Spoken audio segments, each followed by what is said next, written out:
네, 안녕하세요. 빌사남의 김윤수입니다. 네, 오늘 그 꼬마 빌딩 관련해서 강의를 진행할 예정이고요. 짧게나마 좀 준비를 했는데 여러분들 그 올해 아무래도 빌딩 투자에 대해서 되게 관심이 많았거든요. 실제로 문의가 굉장히 많이 왔었고 많은 분들이 꼬마 빌딩에 대한 관심이 되게 많은데 제가 지금 꼬마 빌딩 시장이 어떻고 올해 꼬마 빌딩 투자를 어떻게 해야 되는지 여러분들한테 좀 설명드리도록 하겠습니다. 우선 제 소개를 좀 간략하게 드리면 저는 19살에 공인중개사 자격증을 취득을 했습니다. 그래서 친구들 수능 공부할 때 저는 부동산 공부를 해서 좀 이른 나이에 공인중개사 자격증을 취득을 했고요. 그리고 지금 주식회사 빌사남이랑 빌사남 부동산 중개법인의 지금 대표로 있습니다. 그리고 업계 최초로 빌딩 실거래가를 조회할 수 있는 빌사남 앱을 개발했고요. 그리고 지금 현재 빌사남 TV라고 유튜브를 운영 중에 있는데 지금 구독자는 한 3만 명 좀 넘게 있습니다. 그래서 혹시 그 빌딩과 관련해서 좀 정보가 필요하시면은 저희 유튜브 오셨다가 구독과 좋아요 눌러주시면 감사하겠습니다. 그리고 지금 책을 제가 최근에 냈는데요. 빌사남이 알려주는 꼬마 빌딩 실전 투자 가이드라는 제목으로 제가 최근에 책을 냈는데 이 책 내용에도 빌딩 내용들이 많이 담겨져 있어서 관심 있으신 분들은 구매해서 보시면은 좋을 것 같습니다. 그리고 신문사 투자 자문도 같이 하고 있고 그다음 은행 VIP 고객분들 대상으로 이렇게 자문도 같이 하고 있습니다. 그리고 저희 회사 자체적으로 빌사남 스터디라는 교육을 하고 있는데 지금 19기까지 진행 중이고요. 그리고 총 수강생이 한 700분 정도 됩니다. 그 중에 한 150명 정도가 지금 건물주가 됐고요. 그래서 스터디 교육 관련해서 궁금하신 거 있으신 분들은 따로 문의 주시면 좋을 것 같습니다. 그래서 간략하게 좀 이렇게 소개를 드렸고요. 일단 처음 시작할 때 저희가 그 작년에 통계 자료를 좀 준비를 해왔어요. 작년에 서울시 기준으로 25개국의 지역구별 거래량을 좀 저희가 통계 자료를 넣어놨는데 보시면은 강남구 거래량이 좀 제일 많이 됐습니다. 그래서 452건으로 다른 지역보다는 거래량이 되게 높았고 저는 작년에 그 코로나가 터지면서 빌딩 거래가 조금 주춤할 줄 알았어요. 초반에. 근데 금리가 이번에 좀 많이 떨어지고 그리고 시중에 돈이 너무 많이 있어서 빌딩 거래가 작년에 거래가 더 많이 됐습니다. 2019년도보다. 그래서 저도 되게 놀랐었고 근데 여기서 좀 재밌는 거는 강남구 거래량이 더 많아졌어요. 사람들이 이게 아무래도 변동성이 너무 심하다 보니까 돈을 좀 안전한 데 넣어놓으려는 성향이 되게 커졌더라고요. 그래서 강남구가 다른 지역과 비교해서 거래량이 굉장히 좀 높게 됐고 그 다음에 두 번째로는 중구가 거래가 많이 됐고 그 다음에 종로구 그다음 영등포구, 그다음에 서초구, 마포구, 송파구 이런 쪽으로 거래가 좀 많이 됐습니다. 그래서 도봉구나 노원구, 금천구, 중랑구 이쪽은 다른 지역과 비교해서는 거래량이 차이가 좀 많이 났어요. 근데 저는 이 데이터를 통해서 여러분들한테 좀 말씀드리고 싶은 거는 일단은 빌딩은 황금성이 저는 제일 중요하다라고 생각하는데 그 제일 잘 팔리는 지역에 매입을 해야 되거든요. 그래서 이 지역별로 거래량이 좀 차이가 많이 나니까 이 통계 자료를 좀 이용해서 보셔가지고 참고하시면 좋을 것 같습니다. 그리고 제가 이제 동별로 좀 준비를 해봤는데 강남구 내에서도 논현동이랑 역삼동의 거래량이 제일 많습니다. 다른 지역과 비교해서, 다른 동과 비교해서.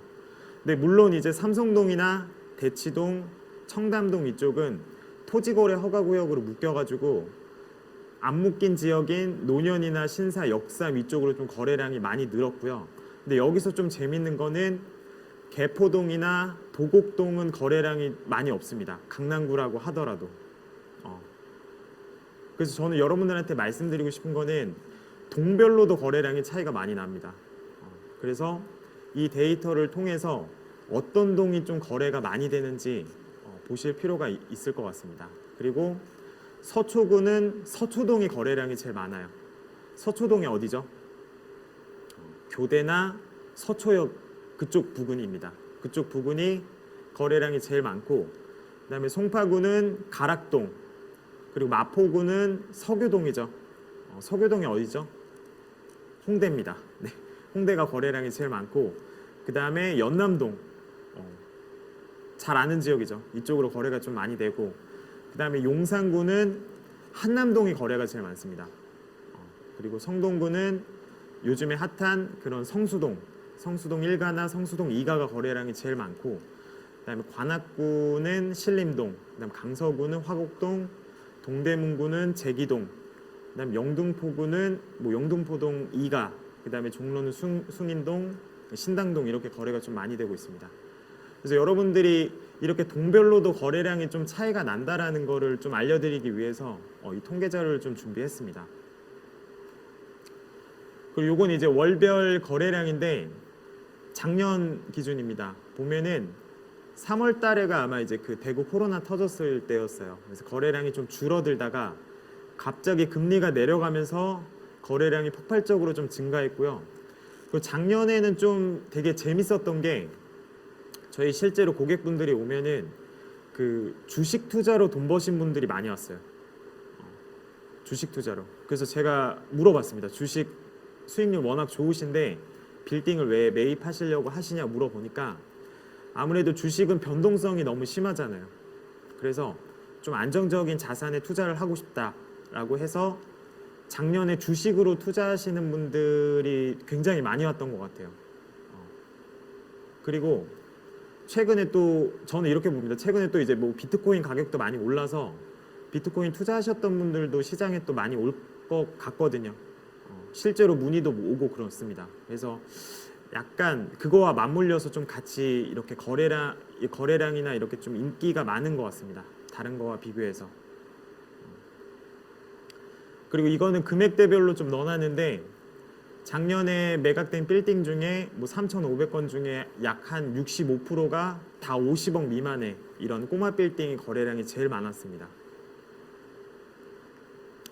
그리고 요거는 이제 건축 연도별로 거래량을 좀 넣어놓은 건데, 이게 되게 재밌는 통계 자료긴 해요. 보면은 작년에 매각된 건물 중에 약 70% 이상이 다 20년 이상 된 건물입니다.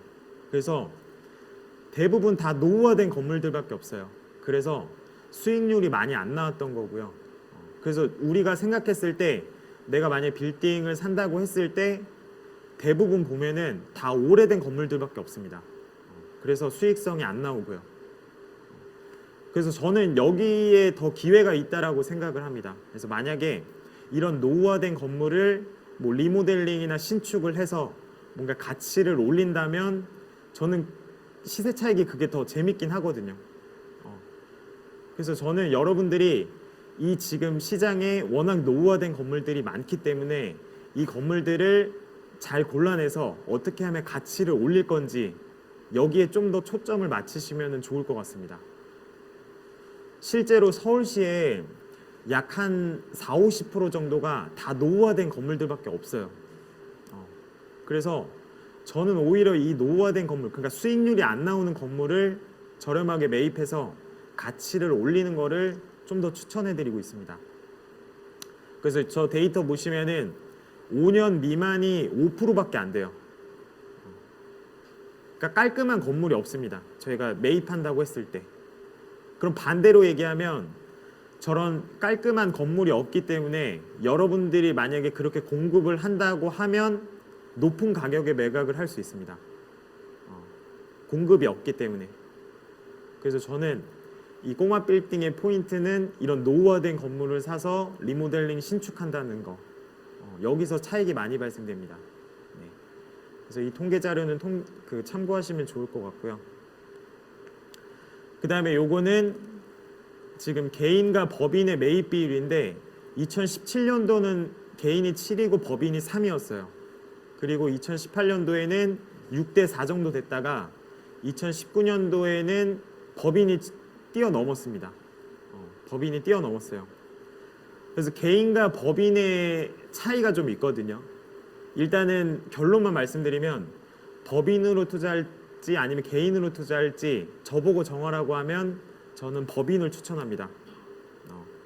법인이 일단은 RTI 적용이 안 돼요. RTI가 뭐냐면 임대 수익이 안 나오는 건물은 대출이 그만큼 안 나옵니다.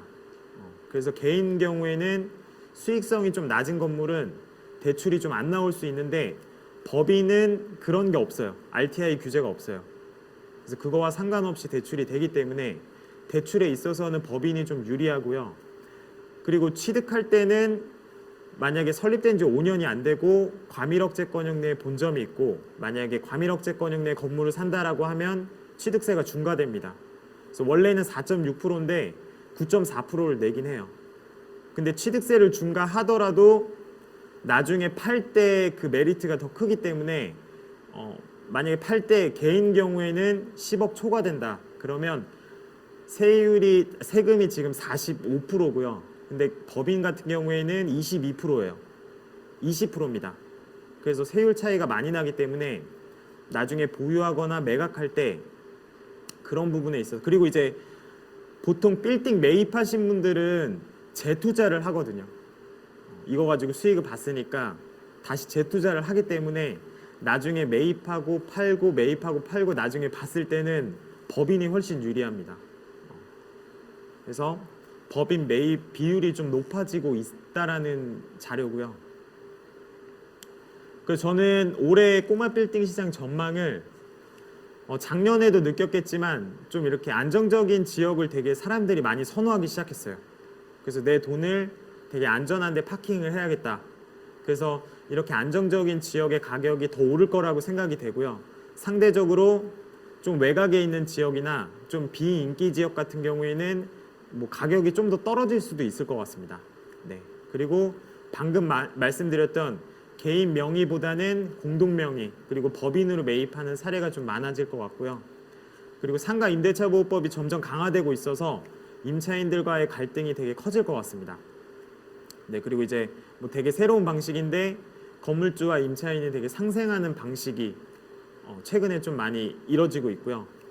그리고 상가 임대차 보호법 강화나 그리고 주택 건물이 대출이 안 나오죠. 주택은 15억만 초과되면 대출이 안 나옵니다. 그래서 시장에 지금 주택 건물들이 많이 나오고 있어요. 저는 올해가 이런 주택 건물을 살 수 있는 기회라고 보거든요. 뭐 매입해가지고 주택으로 이용하는 게 아니라 이걸 나중에 개발을 해서 근린생활시설을 만들어서 그렇게 뭔가 신축 꼬마 빌딩 공급을 한다라고 하면 차익을 많이 볼 수 있습니다.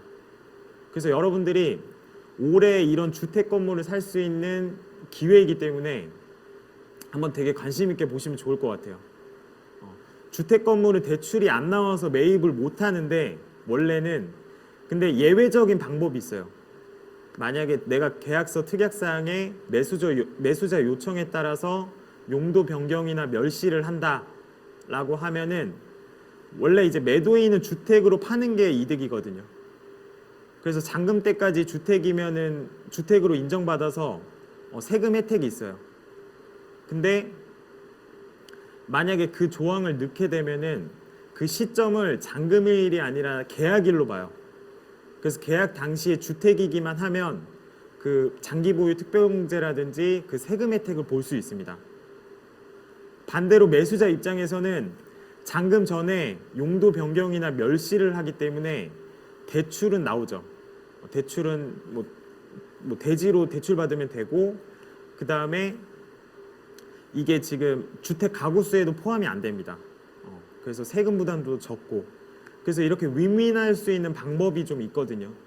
그래서 올해 만약에 그 주택 건물 중에 이렇게 매도인이랑 용도 변경이나 멸실이 협의된 주택이 있다라고 하면 저는 이거를 싸게 살 수 있는 기회라고 봐요. 올해가. 그리고 상가주택 세율이 내년에 또 바뀝니다. 상가주택 세율이 원래 주택 비율이 상가 비율보다 높으면은 전체를 다 주택으로 봐서 세금 혜택이 높았는데 내년부터는 그 비율과 상관없이 그냥 각각 봅니다. 각각 봐서 상가주택 가지고 계신 분들은 올해 팔아야 돼요. 올해 팔아야 되기 때문에 만약에 그런 상가주택 매물을 살 기회가 있고 만약에 협의가 좀 돼서 용도 변경 협의가 되는 건물이 있다라고 하면은 상가주택 건물도 좀 저렴하게 매입할 수 있는 기회라고 봅니다. 그래서 뭐 6번 말씀드렸고, 그리고 지금 꼬마 빌딩 같은 경우에는 대출 규제가 그렇게 심하게 없어요. 그래서 내가 만약에 현금 10억을 가지고 있다라고 하면 뭐 2, 30억 정도는 개인으로 매입할 수 있고, 그리고 만약에 법인으로 매입한다라고 하면은 뭐 40억, 많게는 50억까지도 살 수 있습니다. 10억 가지고. 빌딩의 장점이 레버리지예요. 그래서 대출을 이용해서 이렇게 투자를 할 수 있기 때문에 지금 현금 한 10억 정도 가지고 계신 분들이 많거든요. 마땅히 투자할 데도 없고.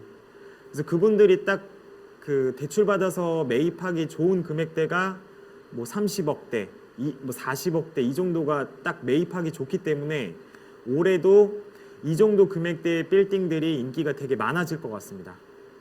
특히 용도는 근린생활 시설이어야 돼요, 무조건. 이제 여러분들 그 예전에 그 한창 인기였잖아요. 그 밑에는 세주고 위에 거주하고 그런 상가주택이 되게 인기였는데 앞으로 무조건 주택을 넣으면 안 됩니다. 나중에 잘 안 팔려요. 만약에 내가 기존에 주택이 있다라고 하면은 이걸 매입하는 순간 1가구 2주택이 돼요. 그래서 취득세도 8% 내죠. 8% 내고 세금 부담도 되게 커지기 때문에 앞으로 여러분들이 빌딩 투자를 하거나 뭔가 개선을 한다라고 하면 무조건 근린생활시설 빌딩으로 만들어야 됩니다. 네. 그리고 뭐 최근에 뭐 상업용 부동산 대출 규제가 뭐 얘기 나오곤 있는데 아직 자세하게는 안 나왔어요. 그래서 일단 올해 좀 어떻게 될지 지켜는 봐야 될 것 같습니다. 그래서 제가 이제 올해 꼬마 빌딩 투자 전략에 대해서 좀 말씀드리면 RTI 규제 때문에 저는 개인보다는 법인으로 매입하는 계획을 좀 세우셨으면 좋겠고요. 그리고 투자는 주요 지역에 아까 보셨던 그 잘 팔리는 동네에 좀 매입하셨으면 좋겠어요. 잘 팔리는 동네. 그리고 신축이나 좀 리모델링 아까 보시면 알겠지만 노후화된 건물들이 많거든요, 시장에. 그래서 이거를 어떻게 리모델링하고 어떻게 신축할지의 투자 전략을 좀 세우셨으면 좋겠고요. 그 다음에 임차인들 명도하기가 좀 어려워서 임차인들 만약에 뭐 승계 받을 때 최초 계약일을 좀 미리 확인해야 되고, 그 다음에 저는 빌딩 매입도 중요하지만 운영이랑 매각이 더 중요하거든요. 어떻게 운영하고 어떻게 매각할지가 더 큽니다. 그래서 이 지금 수익률이 중요한 게 아니라 나중에 얼마에 팔지가 더 중요하거든요. 팔 때 보통 저희가 수익이 몇 억이 발생되잖아요. 그래서 너무 수익률에 연연하지 말고 어떻게 운영하고 어떻게 팔지 전략을 좀 잘 짜시는 게 중요할 것 같습니다. 그리고 아까 말씀드렸던 이런 주택 건물을 용도 변경이나 멸실 조건으로 매입하는 기회가 될 것 같아요, 올해. 상가주택 건물도. 그래서 이 부분, 그러니까 제가 말씀드린 부분 가지고 올해 만약 꼬마 빌딩을 매입하시겠다라고 하시면 이 전략을 가지고 투자하시면 좋을 것 같습니다. 뭐 공동투자표인데 참고하시면 될 것 같고, 그래서 보통 매입하기 전에 저렇게 구체적으로 짜봐요. 그래서 뭐 실제 투자금이 얼마 들어가고, 그리고 뭐 빌딩을 공투하시는 분들이 최근에 많아졌어요.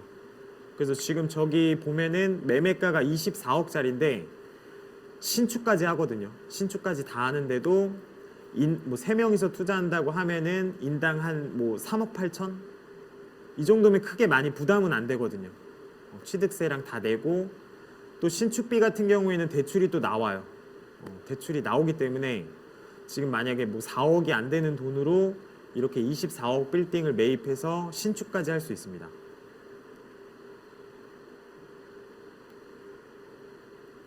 아까 말씀드렸던 뭔가 임차인과 같이 공동 투자해서 하는 방식이 좀 많아지고 있어요.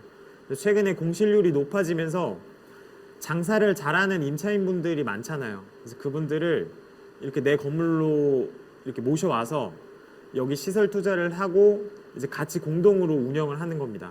물론 운영은 그분이 하겠지만, 그래서 건물주 입장에서는 임대료와 별도의 운영 수익이 발생되고, 그다음 임차인 입장에서는 초기 투자 비용이 많이 안 들고, 그다음에 명도 위험이 당연히 줄어들겠죠. 그래서 이런 좀 새로운 방식들이 많이 생겨나고 있습니다. 그리고 요거 이제 로드맵을 쭉 나열한 건데, 일단 되게 중요한 포인트만 말씀드릴게요. 일단 처음에 자금 계획을 짜야 되는데 여러분들이 현금이 없으실 수도 있어요.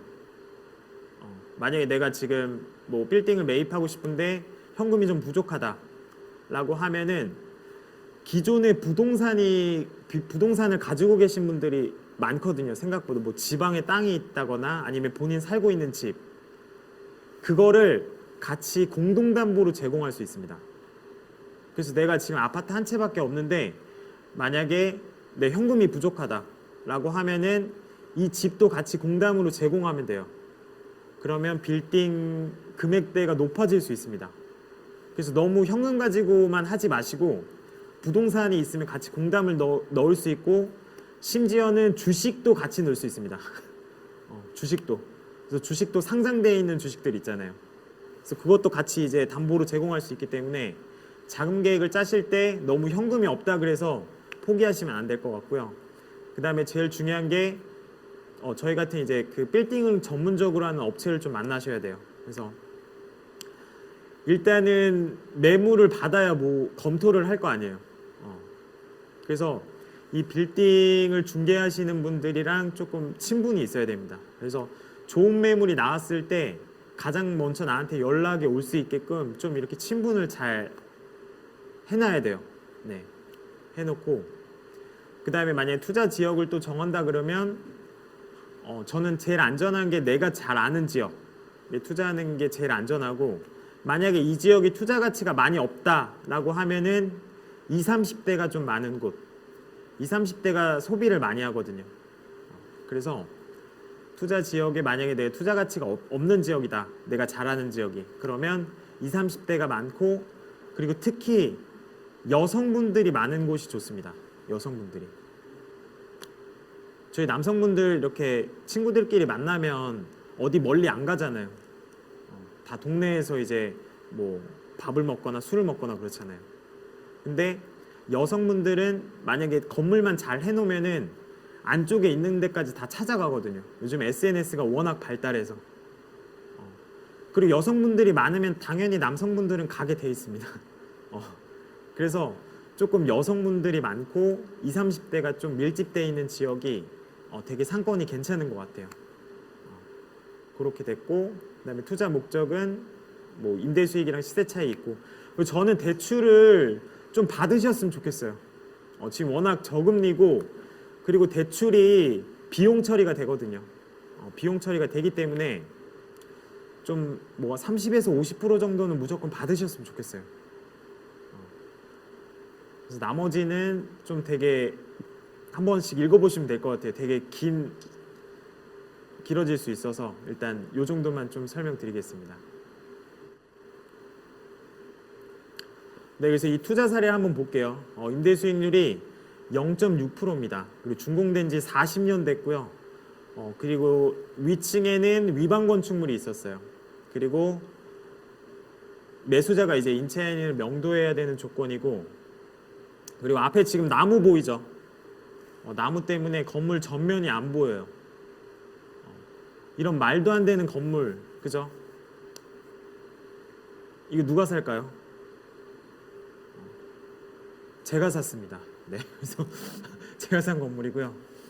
일반 투자자분들은 살 수 없는 건물이에요. 수익률이 일단 안 나오고 건물이 너무 오래됐어요.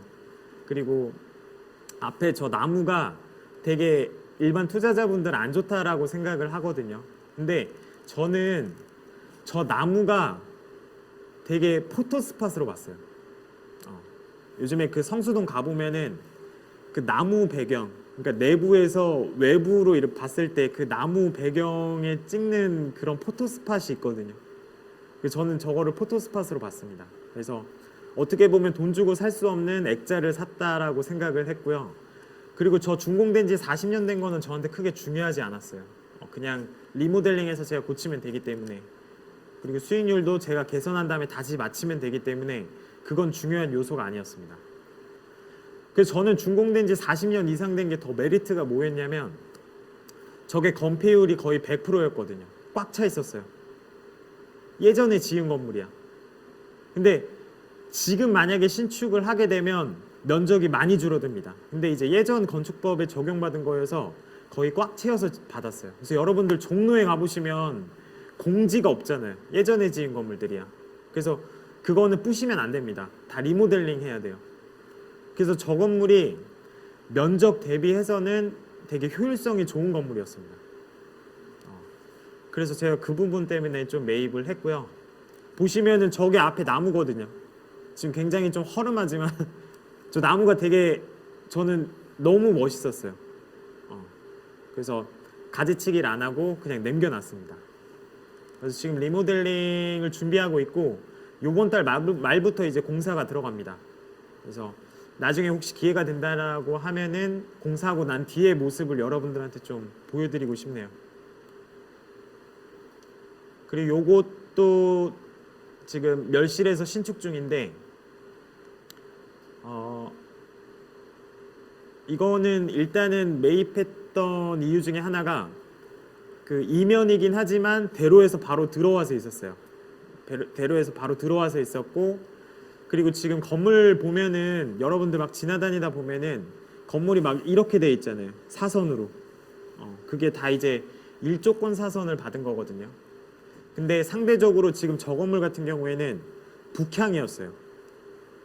북향. 그래서 일조권 사선을 조금 덜 받습니다. 다른 거와 비교해서. 집은 남향이 좋잖아요. 근데 건물은 북향이 좋아요. 일조권 사선 때문에. 물론 뭐 중공업이나 상업지는 일조권을 받진 않지만, 그래서 저는 지금 저 좌측에 있는 저 주택 상태를 매입한 거예요. 멸실 조건으로. 그래서 우측 하단에 저렇게 신축할 예정입니다. 저것도 이제 다음 달에 공사가 들어가요. 그래서 신축 예정이고, 그리고 저는 건물을 좀 심플하게 만드는 걸 좀 추천해드려요. 뭐 색깔을 넣지 말고요. 그냥 개방감 있고, 그리고 이제 웬만하면 색깔은 저는 화이트를 추천합니다. 건물 어찌됐든 밝은 색깔로 해야지 건물이 커 보여요. 근데 거기다가 무슨 예술을 입힐 필요도 없고요. 이게 약간 그 자동차 튜닝이랑 비슷해요. 그래서 너무 개성을 넣으면은 나중에 임대라든지 나중에 매각하기가 좀 쉽진 않습니다. 그래서 꼬마 빌딩, 그러니까 작은 건물일수록 최대한 좀 밝게 좀 이렇게 리모델링이나 신축 좀 하셨으면 좋겠고요. 그리고 리모델링 사례인데 원래 좌측에 있던 건물을 이렇게 리모델링 한 거예요. 보면은 비용이 그렇게 많이 들진 않았는데 얼굴만 바꿨는데도 되게 다른 건물 같잖아요. 그리고 조명도 되게 잘해주면 건물이 확 살아 보입니다. 요것도 이제 리모델링 사례예요. 그 좌측에 있는 건물을 저렇게 리모델링 했습니다. 되게 재밌는 거는 저 리모델링 끝났을 때가 이제 그때 그 코로나 한창 터졌을 때였거든요. 대구 코로나 터졌을 때. 그래서 과연 이제 임대를 잘 마칠 수 있을까 했는데 2개 층을 마치려고 했거든요. 근데 일주일 만에 마쳤습니다. 문의가 폭발했어요. 저는 이걸 통해서 느낀 건 뭐냐면 아까 그 통계 자료 보셨겠지만 노후화된 건물이 너무 많아요. 그래서 저는 그 임차도 해보고 임대도 해봤지만 막상 들어갈 만한 건물이 없어요. 요즘 스타일로 된 거. 그래서 여러분들이 좀 좋은 입지가 아니더라도 저렇게 좀 요즘 스타일대로 건물만 만들어 놓는다라고 하면은 공실률이 그렇게 생각보다 높지 않습니다. 저기 그 이면에 더 들어가서 있던 건물도 저희가 임대를 진행했는데 그건 이제 한 달 만에 맞추긴 했어요. 한 달 만에 맞췄는데 지금 대기하는 업체가 5군데 있었습니다. 전화가 하루에 막 10통 이상씩 왔어요. 그러니까 그 정도로 요즘 스타일 건물들이 없어요, 생각보다.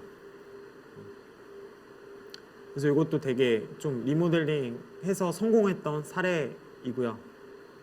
이것도 이제 좌측에 있던 저런 상가주택을 저렇게 리모델링 한 겁니다. 그래서 지금 전층 다 커피숍으로 쓰고 있고,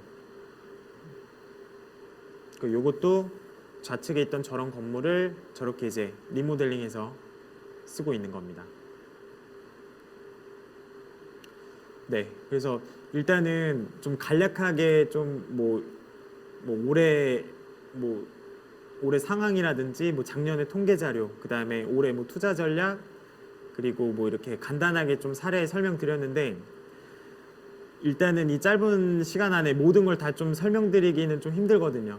그래서 일단 좀 정리를 해보면, 지금 빌딩 시장은 되게 그 관심이 많아요. 문의가 많이 옵니다.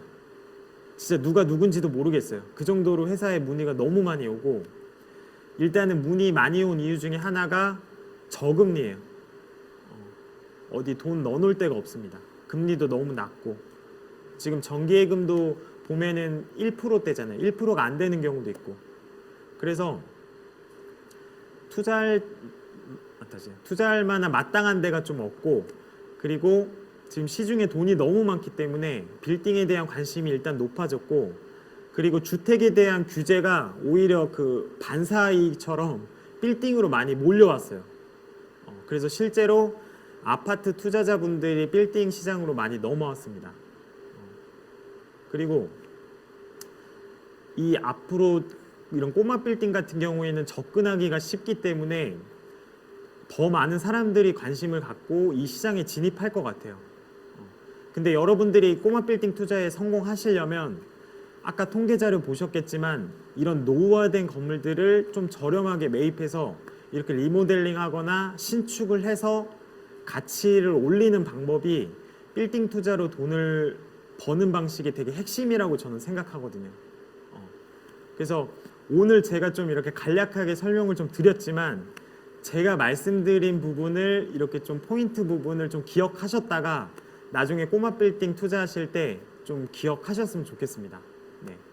그리고 이런 질문 많이 하세요. 과연 꼬마 빌딩 도대체 얼마 있으면 살 수 있냐, 이런 얘기를 많이 해주시는데, 저는 만약에 서울시에 매입을 한다라고 하면은 제가 말씀드린, 그러니까 리모델링이나 신축 비용까지 감안하고 취득세까지 감안한다라고 하면은 현금이 일단 한 10억 정도는 있어야 됩니다. 10억 정도는 있어야 되고, 만약에 그거보다 좀 더 낮게 있다라고 하면은 따로 담보 제공할 만한 게 있다라고 하면은 좀 도전해 볼 수 있어요. 그래서 물론 이제 10억이 너무 큰 돈이지만 한번, 그래도 아파트 가격도 많이 올랐잖아요.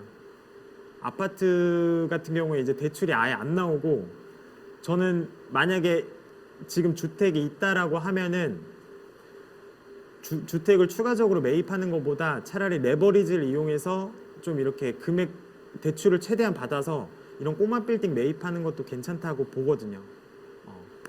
그래서 일단은 그 정도 있으면 매입할 수 있다라고 생각하고, 그 여러분들이 빌딩 매입할 때 가장 먼저 해야 되는 게, 저는 그 매매 사례를 좀 보셨으면 좋겠어요.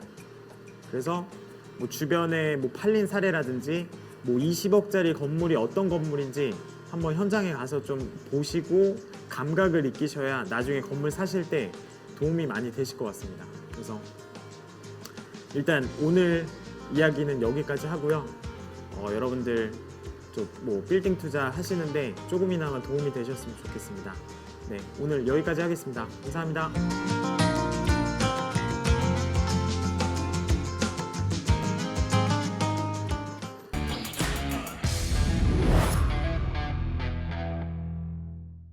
네, 대표님 안녕하세요. 네, 안녕하세요. 강연 잘 들었습니다. 네. 사실 이 꼬마 빌딩이라고 하면 예전에는 돈 많은 자산가분들만 관심을 가졌었는데 최근에는 뭐 저금리이기도 하고 또 주택시장에 뭐 워낙 정부 규제가 집중되다 보니까 상대적으로 규제가 덜한 이 꼬마 빌딩이 투자 유망처로 주목을 받는 것 같아요. 네네.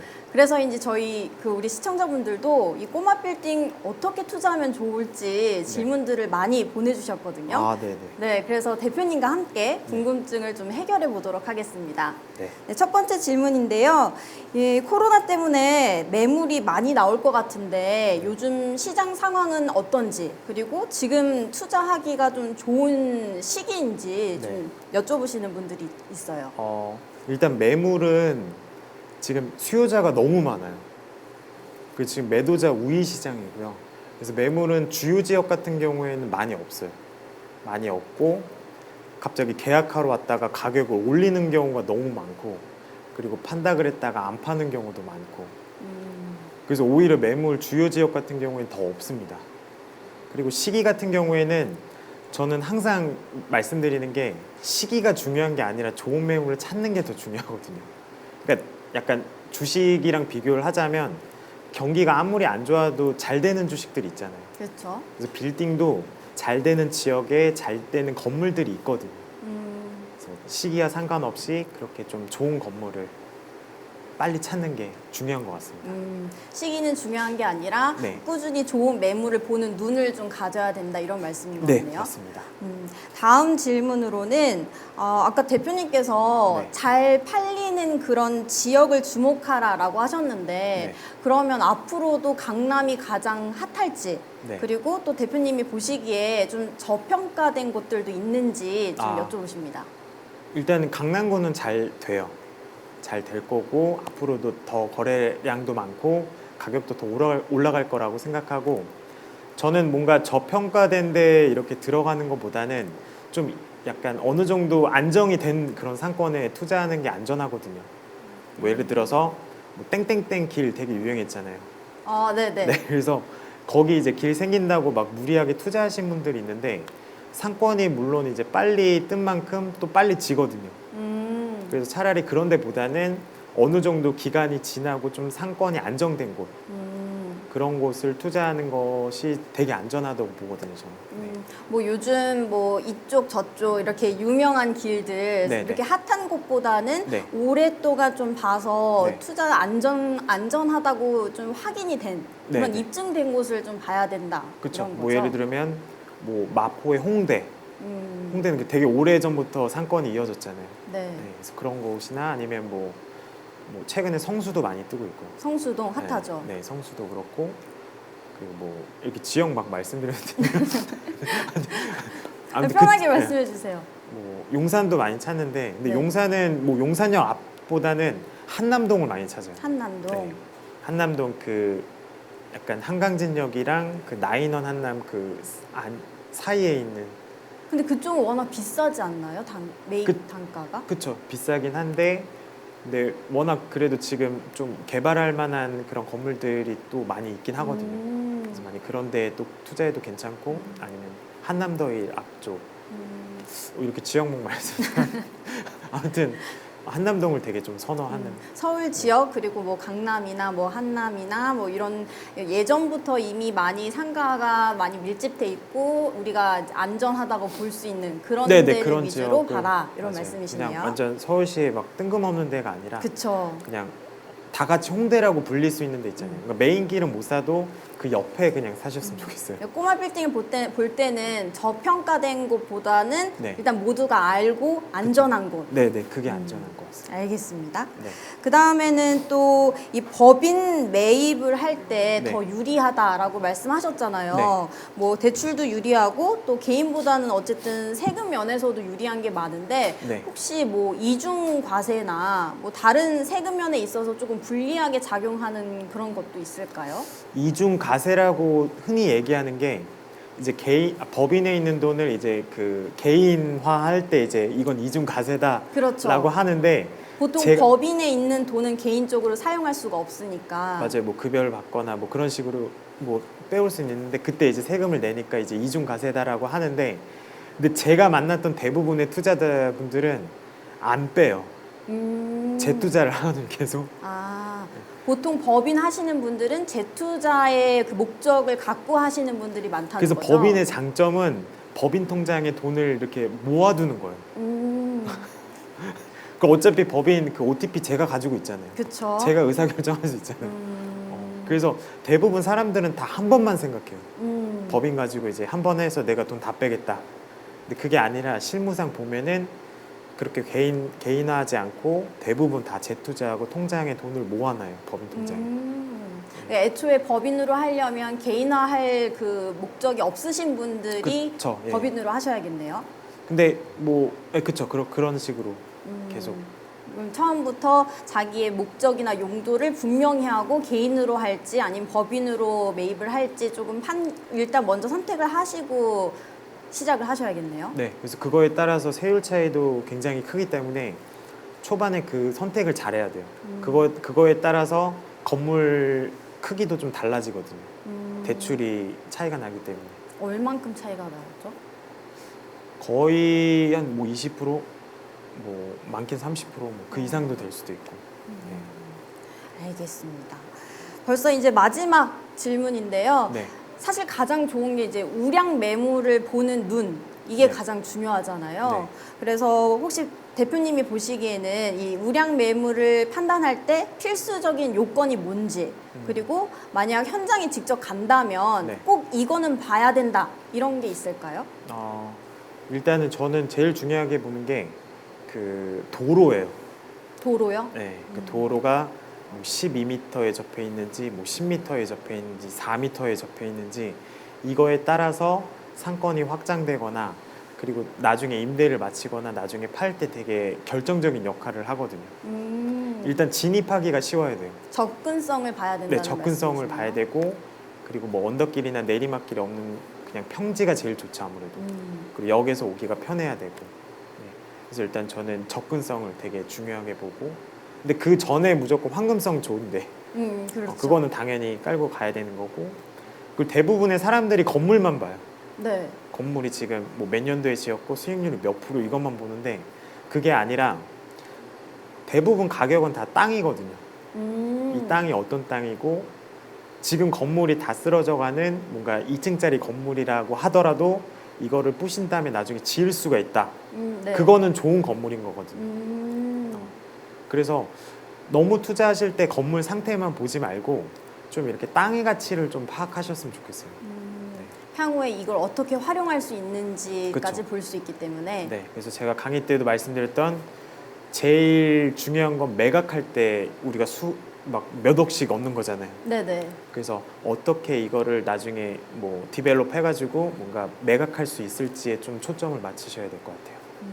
그리고 현장에서 볼 때 아까 네. 접근성 이런 걸 말하셨잖아요. 평지일지. 네. 그러면 대표님은 실제로 현장에 가실 때 뭐 팁이 있을까요? 뭐 대중교통을 이용해서 뭐 둘러본달지. 저는 무조건 현장 가면 걸어가요. 차 타고 그 건물만 그냥 보고 오면은 바보예요.